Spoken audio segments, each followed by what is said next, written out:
मी अरुण घोडके. शिवचिंतन.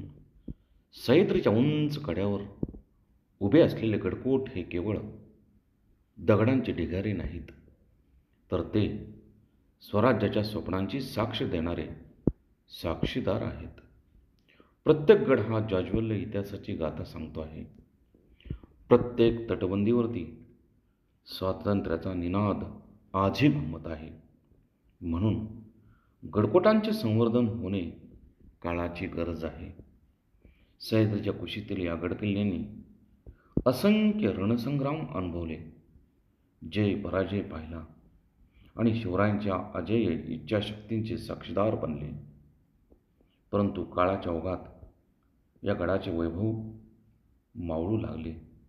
ऊन, वारा, पाऊस आणि अक्षम्य दुर्लक्ष यामुळे आज जीर्ण अवस्थेत उभे आहेत. कोसळणाऱ्या भिंती, उद्ध्वस्त दरवाजे, गाळाने भरलेल्या टाक्या हे सारे पाहताना इतिहासाचे अश्रू जणू दगडातून झिरपत आहेत असे वाटते. जीर्णोद्धार ही केवळ शासनाची जबाबदारी नाही. प्रत्येक नागरिकाने, प्रत्येक दुर्गप्रेमीने, प्रत्येक तरुणाने त्यासाठी हातभार लावावा.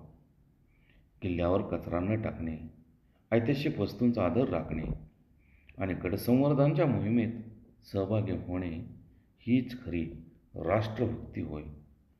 आज खरी गरज आहे ती संवेदनशीलतेची आणि जाणीवेची. गडकोट वाचले तर इतिहास जिवंत राहील. गडकोट हे केवळ दगड नाहीत, ते स्वराज्याच्या धडधडते हृदय आहे. त्याचे संवर्धन म्हणजे आपल्या इतिहासाचे अस्तित्व. बहुत काय बोलणे. राम कृष्ण.